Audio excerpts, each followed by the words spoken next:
Ésaïe 56. Et on va faire la lecture des 8 premiers versets. Ainsi parle l'Éternel. Observez ce qui est droit et pratiquez ce qui est juste, car mon salut ne tardera pas à venir et ma justice à se manifester. Heureux l'homme qui fait cela, et le Fils de l'homme qui demeure ferme, gardant le sabbat pour ne point le profaner et veillant sur sa main pour ne commettre aucun mal. Que l'étranger qui s'attache à l'Éternel ne dise pas « L'Éternel me séparera de son peuple », et que l'eunuque ne dise pas « Voici, je suis un arbre sec », car ainsi parle l'Éternel. Aux eunuques qui garderont mes sabbats, qui choisiront ce qui m'est agréable et qui persévéreront dans mon alliance, je donnerai dans ma maison et dans mes murs une place et un nom, préférable à des fils et à des filles, et je leur donnerai un nom éternel qui ne périra pas. Et les étrangers qui s'attacheront à l'Éternel pour le servir, pour aimer le nom de l'Éternel, pour être ses serviteurs, tous ceux qui garderont le sabbat pour ne point le profaner et qui persévéreront dans mon alliance, je les amènerai sur ma montagne sainte et je les réjouirai dans ma maison de prière. Leurs holocaustes et leurs sacrifices seront agréés sur mon autel, car ma maison sera appelée une maison de prière pour tous les peuples. Et le Seigneur, l'Éternel, parle. Lui qui rassemble les exilés d'Israël, je réunirai d'autres peuples avec lui, aux siens déjà rassemblés. Prions Dieu. Seigneur, nous voulons te remercier pour ta parole. Elle est la vérité, elle nous instruit, permet que nos cœurs te soient acquis, attentifs, Seigneur. Donne par ta grâce à cette parole de se propager au fond de nos cœurs. Nous te prions pour que ton Esprit Saint soit à l'œuvre, Seigneur, dans nos vies, par Jésus-Christ. Amen. Avez-vous déjà vu ce film « La vérité si je mens » ? Le numéro 1. C'est l'histoire d'Édouard Vuibert, surnommé Eddy, et qui est joué par Richard Anconina. Et c'est un jeune chômeur qui bat le pavé parisien dans l'espoir de trouver du travail.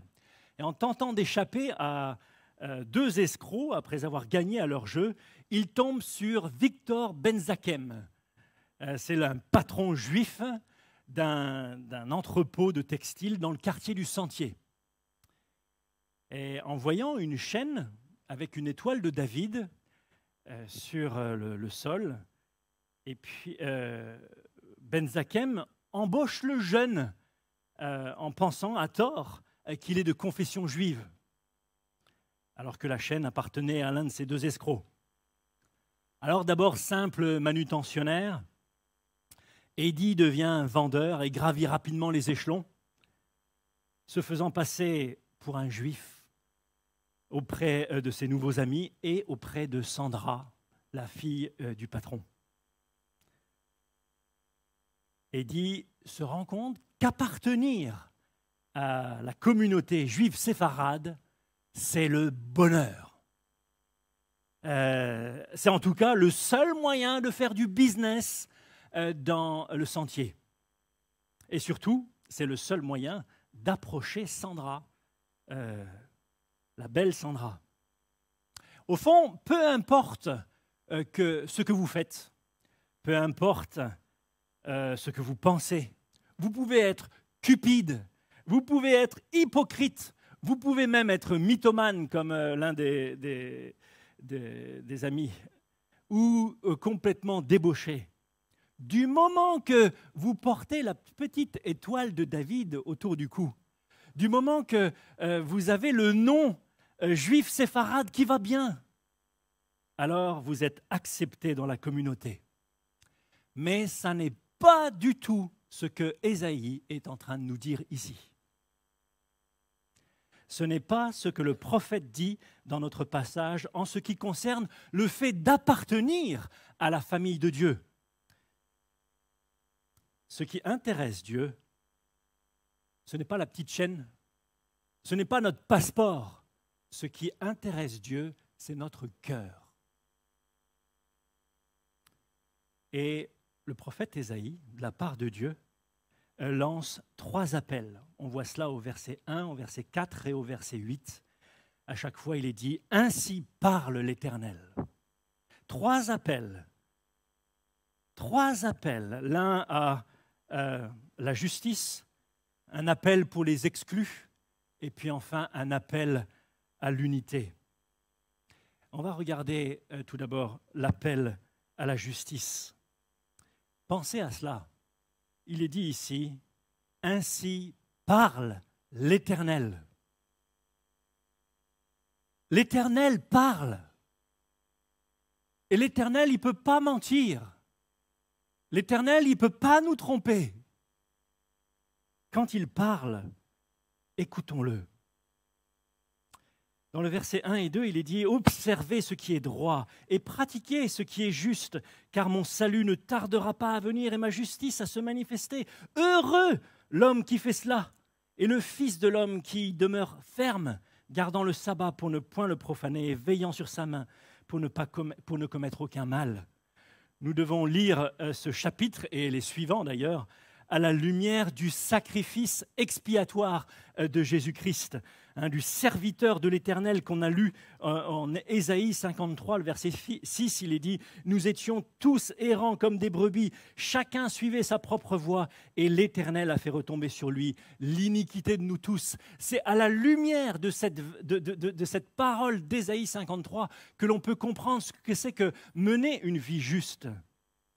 Nous devons nous souvenir que Dieu n'a pas donné la loi à Israël comme une échelle à grimper, vous savez, une échelle qui nous permettrait d'accéder jusqu'à Dieu. Non, ça ne sert à rien de faire cela. L'échelle est bien trop courte. Toute notre justice, dit Ésaïe, n'est qu'un vêtement souillé, c'est-à-dire impur, c'est-à-dire comme les vêtements des lépreux. Et on voudrait approcher de Dieu avec une telle justice. C'est impossible. Ça, c'est la voie des religions humaines qui cherchent à paraître bien au travers d'une pratique religieuse. Mais Dieu n'est pas impressionné par notre religiosité. Vous vous souvenez, le peuple était esclave en Égypte. Il a d'abord été racheté par le sang d'un agneau, l'agneau pascal, simplement par grâce, par le moyen de la foi, exprimé par l'application de ce sang sur leur maison. D'ailleurs, vous avez remarqué qu'il est aussi question ici, dans les versets 2, 4 et 6, de ceux qui gardent le sabbat, ou les sabbats. Le sabbat a été donné notamment pour commémorer la délivrance de l'esclavage de l'Égypte. En Deutéronome 5, il est dit au verset 15, « Tu te souviendras que tu as été esclave au pays d'Égypte et que l'Éternel, ton Dieu, t'en a fait sortir à main forte et à bras étendus. C'est pourquoi l'Éternel Dieu t'a ordonné d'observer le jour du repos. » Le sabbat, c'était simplement se reposer sur ce que Dieu avait accompli lui-même, sur le travail de Dieu, sur l'œuvre de Dieu. Le repos auquel nous sommes appelés, le jour du sabbat que nous sommes amenés à observer, c'est simplement de se confier dans ce que Jésus-Christ a accompli à la croix pour nous. C'est cela qui nous donne du repos. On en a fini avec nos œuvres, on en a fini avec nos efforts pour plaire à Dieu. Pour se rendre acceptables, efforts qui sont jamais suffisants. La loi, les 10 commandements notamment, a été donnée après la sortie d'Égypte, à des personnes qui étaient déjà rachetées. Néanmoins, l'obéissance à la loi et à la justice éthique est la marque de la réception de la grâce salvatrice de Dieu. C'est parce que nous avons reçu la grâce, c'est parce que nous avons été rachetés simplement par l'amour de Christ, le 100 verset, que nous sommes appelés et nous sommes rendus capables d'obéir et de suivre sa loi. Et cela, ça produit une vie nouvelle, ça produit une communion avec Dieu, une communion joyeuse avec l'Éternel. De plus, en adoptant un comportement juste, les croyants annoncent la justice à venir. La justice ultime, vous avez vu ça dans le verset 1, il dit « Car mon salut ne tardera pas à venir et ma justice à se manifester ». Le fait que nous cherchions à mener une vie juste, ça rappelle, c'est parce que nous nous rappelons qu'il y a un jugement dernier. Et ça rappelle à tous les autres qu'il y a un jugement dernier auquel ils ont besoin de se préparer. Dieu amènera tout homme en justice pour répondre de ses œuvres. Alors, la manière dont nous vivons dit beaucoup sur l'état réel de notre relation avec Dieu. La manière dont nous vivons influence notre entourage. Si vous vivez dans une désobéissance, vous entraînez probablement quelqu'un d'autre dans cette désobéissance, dans votre égarement. Vous les encouragez à la désobéissance parce que votre vie dit « c'est pas si grave, Dieu ne voit pas, Dieu ne prête pas attention à ma vie ». Si par contre, vous vous repentez, si vous agissez avec droiture, vous montrez aux autres la voie de la justice. Heureux l'homme qui fait cela, nous dit le verset 2. La plus belle preuve d'amour que vous pouvez donner à votre entourage, c'est une vie qui recherche la justice. Enfin, la justice manifeste la réalité de notre salut. Si notre adoption dans la famille de Dieu ne change pas notre comportement à la ressemblance du chef de famille, il y a de bonnes raisons de mettre en doute la réalité de notre adoption. La preuve de notre appartenance à la famille de Dieu, c'est notre vie d'obéissance joyeuse. Notre justice ne nous gagne pas le royaume, mais elle est la preuve positive que nous sommes passés du royaume des ténèbres à sa lumière. Il n'y a pas d'autre preuve. Ne cherchez pas d'autres preuves. Le deuxième appel est un appel qui est adressé aux exclus dans les versets 3 à 7. Ainsi, le fait d'être né dans une famille chrétienne ne fait pas de nous des héritiers de Dieu. C'est par la conversion à Christ, par la foi dans le serviteur de l'Éternel, qui a pris sur lui notre condamnation, que nous sommes acceptés dans sa famille. C'est le sens des versets 3 à 6. Il dit que l'étranger qui s'attache à l'Éternel ne dise pas « l'Éternel me séparera de son peuple » ou que l'eunuque ne dise pas « voici, je suis un arbre sec ». Si vous n'appartenez pas au peuple d'Israël, si des prescriptions de la loi vous excluez, comme c'était le cas pour les eunuques de l'Assemblée d'Israël, vous êtes malgré tout les bienvenus. Parce que c'est ceux qui s'attachent à l'Éternel, verset 3, ceux qui choisissent ce qui est agréable à Dieu, verset 4, celui qui aime le nom de l'Éternel, verset 6, qui est le bienvenu. Peut-être comme l'eunuque éthiopien, dans la traduction de Boris, ça faisait partie de... il était mentionné un haut fonctionnaire ou un... et c'est tout à fait juste. Mais le mot ici, c'est vraiment eunuque. Et ce qui faisait des hauts fonctionnaires de fidèles ouvriers, de fidèles serviteurs, c'était aussi parce qu'ils étaient eunuques. Et là, il est dit que cet eunuque est venu à Jérusalem. Et peut-être que cet eunuque a conclu que le christianisme n'était tout simplement pas pour des gens comme lui. Il aurait pu dire à Philippe, mais je suis venu à Jérusalem. À Jérusalem, je n'ai pas vu de gens comme moi.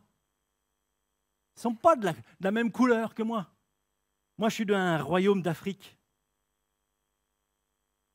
Je ne fais pas partie de la race élue de Dieu. Et en plus, je suis un eunuque. Et votre loi dit que les eunuques n'entreront pas dans l'assemblée de l'Éternel. Deutéronome chapitre 23, verset 1. Je ne serai jamais alors un enfant de Dieu à part entière. Vous vous souvenez ce que lisait l'eunuque sur son char? Il lisait Ésaïe 53, versets 7 et 8. Et à partir de ces versets, Philippe lui a expliqué tout ce qui concernait Jésus. Peut-être a-t-il poursuivi jusqu'au chapitre 56 et au verset 3. Peut-être qu'il lui a pu lui lire que l'étranger, l'Éthiopien, qui s'attache à l'Éternel ne dise pas « l'Éternel me séparera de son peuple ». Et que l'eunuque ne dise pas « je suis un arbre sec ». Car ainsi parle l'Éternel aux eunuques, qui garderont mes sabbats, qui choisiront ce qui m'est agréable, qui persévéreront dans mon alliance. Je donnerai dans ma maison et dans mes murs une place et un nom préférable à des fils et à des filles. Je leur donnerai un nom éternel qui ne périra pas. Et peut-être, Philippe a-t-il dit, « Vois-tu mon ami, si tu viens à Christ, si tu t'attaches à l'Éternel, tu peux avoir un meilleur nom que des fils et des filles. Tu peux avoir un nom éternel. Même les eunuques peuvent venir à Christ et entrer dans la famille de Dieu. » On ne sait pas si Philippe a mentionné ces versets, mais je pense que c'est vraiment probable qu'il l'ait fait. En tout cas, c'était une bonne nouvelle pour l'eunuque. L'offre de l'Évangile est pour tous. Vous tous qui avez soif, venez aux eaux. Même celui qui n'a pas d'argent, venez acheter et manger, avait dit Ésaïe au chapitre 55. Nous célébrons aujourd'hui la Pentecôte. Et la Pentecôte, c'est le jour où le Saint-Esprit, 50 jours après la résurrection, est descendu sur les premiers chrétiens pour les unir dans une même famille, l'Église. Depuis, chaque personne qui croit en Christ est ajoutée à cette famille. Ce jour-là, alors, que les Juifs de toutes les nations étaient réunis à Jérusalem, le Saint-Esprit a donné aux disciples galiléens de parler des merveilles de Dieu dans toutes les langues qu'ils n'avaient pas apprises. C'était une manière de dire « le message est pour toutes les nations, le message est pour tous les peuples ». Et ils ont bien compris ainsi le message. En rentrant dans leurs différents pays, les Juifs venus à Pentecôte à Jérusalem ont annoncé l'Évangile de sorte que des églises ont vu le jour dans toutes ces régions. Dieu avait toujours eu en tête le salut de toutes les nations, de tous les peuples. À Abraham, il avait promis que toutes les nations seront bénies en sa postérité. Il a même fait entrer Rahab, la Cananéenne, et Ruth, la Moabite, dans la généalogie de Jésus. Salomon, le roi, lors de la dédicace du temple, a fait cette prière.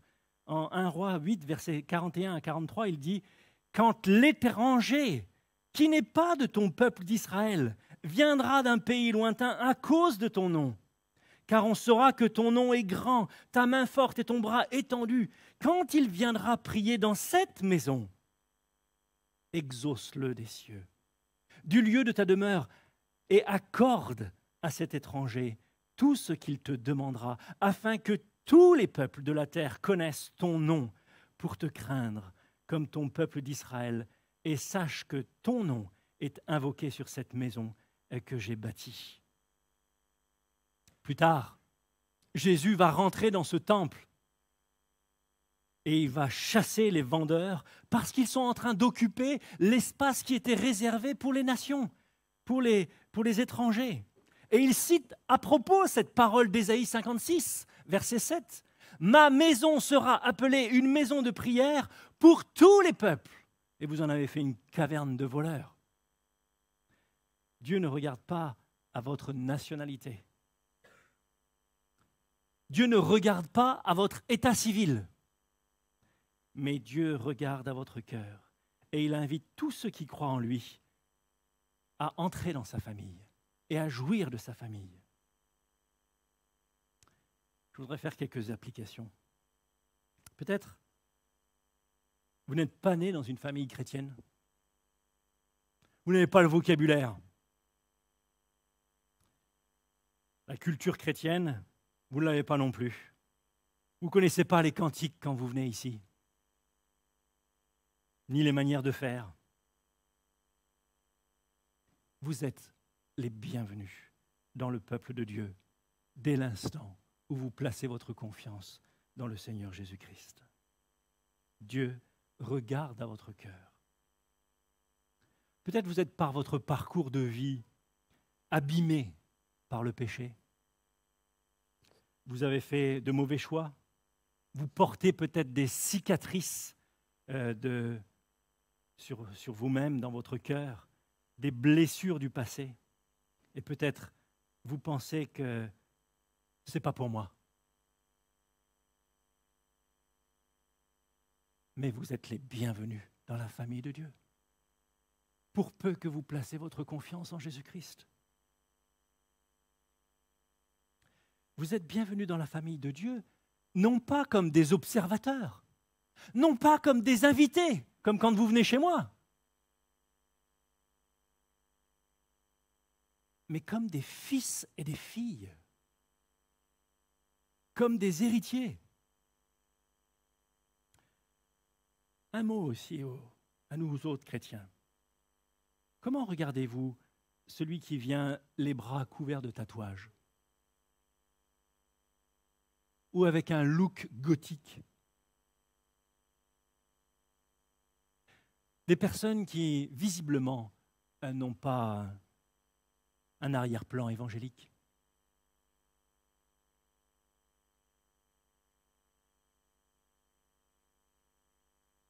Que Dieu nous garde, à moins qu'on regarde au fond des cœurs, comme l'Éternel. On va faire des erreurs. J'aimerais aussi donner un mot pour les célibataires.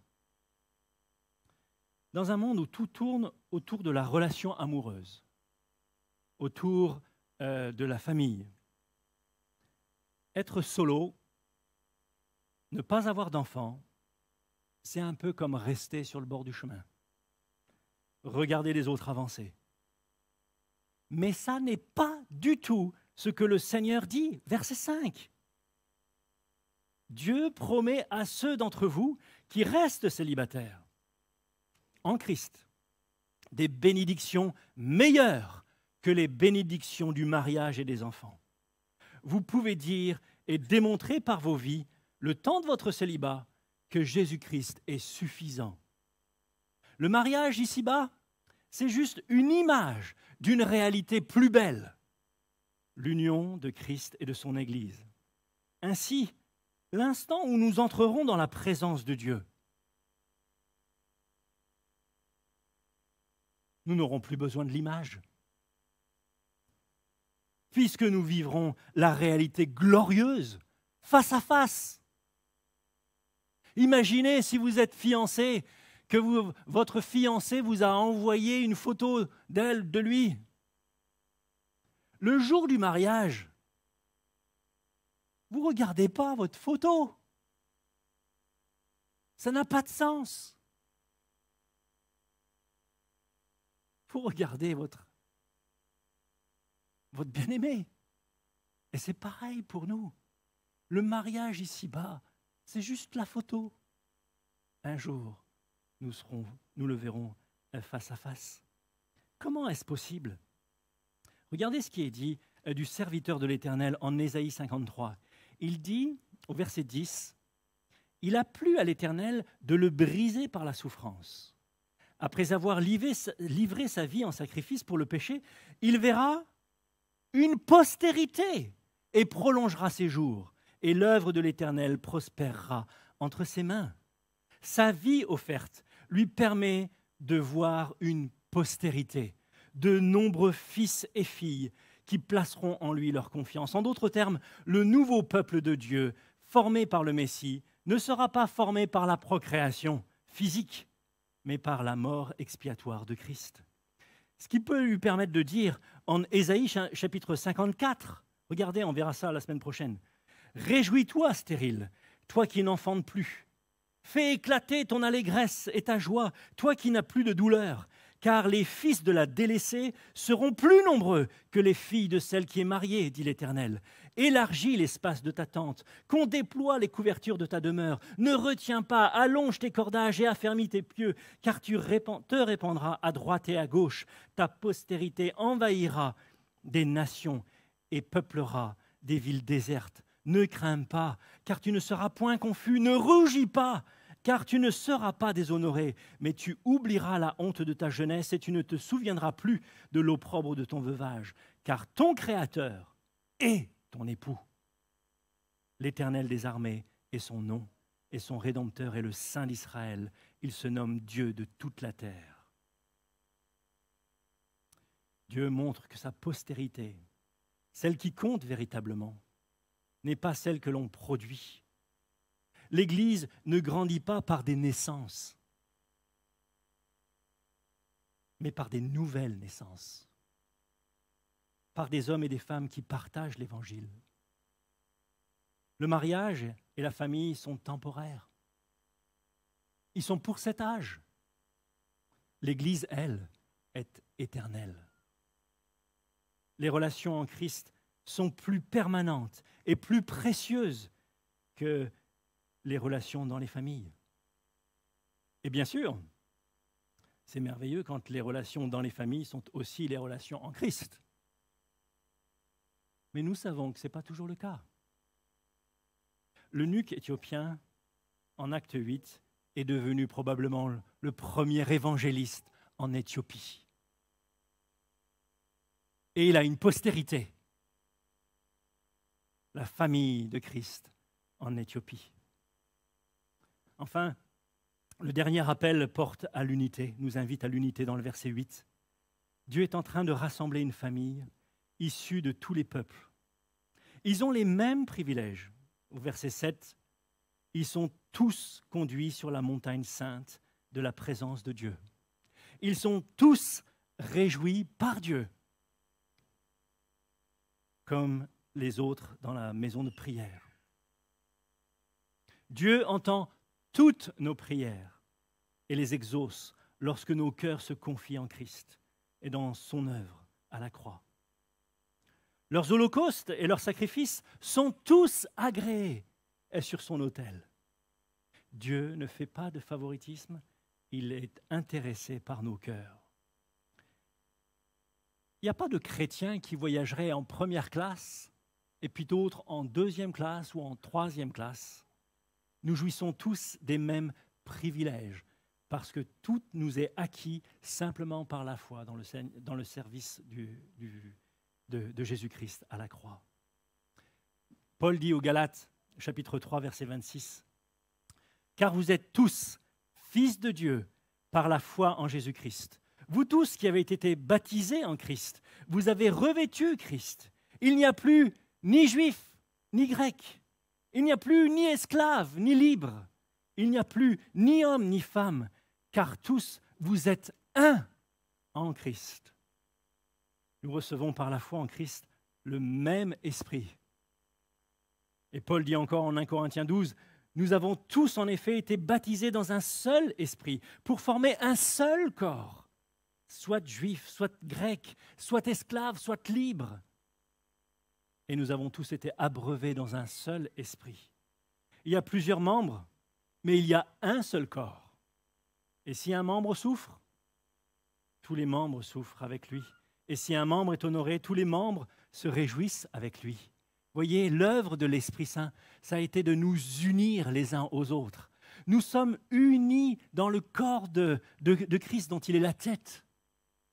Et nous serons éternellement réunis. Voilà ce qui glorifie Dieu. De montrer à la face de ce monde que nous sommes un seul corps, un seul et même peuple. Naturellement, nous regardons aux apparences, mais l'Éternel regarde au cœur. Le film, La vérité et si je mens, met en évidence le communautarisme juif séfarade. Peut-être Est-il exacerbé par le fait qu'ils n'ont pas eu de pays pendant 1900 ans? Ou par l'antisémitisme dont ils ont été victimes et dont ils sont encore victimes? La réalité, c'est que nous avons tous cette tendance à nous replier sur notre communauté pour partager une identité commune. Les jeunes versus les vieux, les herbusiens versus les sous-traitants,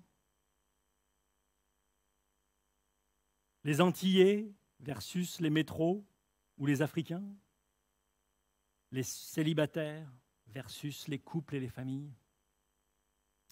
Mais l'instant où l'on entre dans la famille de Dieu par la foi en Christ, nous recevons une seule identité qui prime sur toutes les autres. Votre carte d'identité ne dit pas si vous êtes marié, célibataire ou divorcé. Votre carte d'identité ne mentionne même pas votre métier, ni votre salaire annuel. Elle ne précise pas si vous avez des enfants ou pas, ni votre performance aux 10 km. Alors ne cherchez pas votre identité dans ces choses. Votre carte d'identité parle de votre nationalité, de votre nom et de votre naissance. Votre identité spirituelle réside dans votre citoyenneté céleste, dans le nom de chrétien qui vous a été donné par la foi, dans la nouvelle naissance que vous avez connue lorsque vous avez cru. Elle concerne votre cœur et cette identité-là, elle est éternelle. Finalement, Édie s'est dévoilé comme un goy, comme un non-juif. Immédiatement, Sandra l'a blacklisté. Il a été rejeté. Et puis, à la fin du film, elle finit par reconnaître que c'est le cœur qui importe. Et ils se marient. Et ils font une famille. Oui, l'Éternel regarde à notre cœur. Je termine avec 2 questions. Faites-vous partie de la famille de Dieu? Sinon, pourquoi ne pas croire en lui aujourd'hui? Reconnaître que vous êtes pécheur, que vous méritez d'être rejeté par lui, ce qui est le pire, mais que Dieu vous a aimé en Christ. Il a pris votre place et a payé pour vos péchés. Ne dites pas « ça n'est pas pour moi ». C'est pour vous. Et manifestez-le en vous faisant baptiser. C'est une manière d'affirmer « je suis de la famille de Christ » et venez m'en parler. Aux autres, faites-vous ce qui est juste. C'est-à-dire, ce qui est juste, c'est de considérer le cœur. Connaissez-vous vos frères et sœurs? Votre cercle relationnel est-il communautaire? Vos affinités sont-elles uniquement d'ordre professionnel, sportive, ou selon l'état civil? Solo, marié, divorcé, avec ou sans enfant, ou l'âge? Dans les 5 minutes après la fin du cantique que l'on va chanter,